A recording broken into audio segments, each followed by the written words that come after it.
মই 82.4% পাইছোঁ। মই ৰামানুজন একাডেমি চেঙাত পঢ়িছিলোঁ। বহুতে ভাল লাগিছে।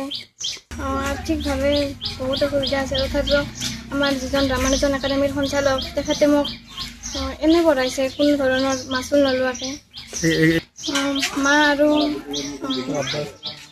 আব্বা আৰু মই বস্তা। মই এজন শিক্ষয়িত্ৰী হ'ব বিচাৰোঁ। আজি যি ল'ৰা ছোৱালীসকলে সফলতাৰে উত্তীৰ্ণ হ'ল সকলোকে শুভেচ্ছা জ্ঞাপন কৰিছোঁ আৰু আমাৰ মাজদিয়ালৈ গৌৰৱ কৰি অনা ৰিম্পী আহমেদকো শুভেচ্ছা জ্ঞাপন কৰিছোঁ। আজি ৰিম্পী আহমেদৰ তেওঁৰ দেউতাকে প্ৰায় 4 বছৰ ধৰি তেওঁ শয্যাগত। তেওঁ এই আপোনালোকে দেখিছে আহিছে ইয়াত, তেওঁ আজি চকীতে বহি আছে। আৰ্থিক দুৰৱস্থা যে শিক্ষাৰ ক্ষেত্ৰত কোনো হেঙাৰ হ'ব নোৱাৰে তাকে ৰিম্পী আহমেদে প্ৰমাণ কৰি দিলে।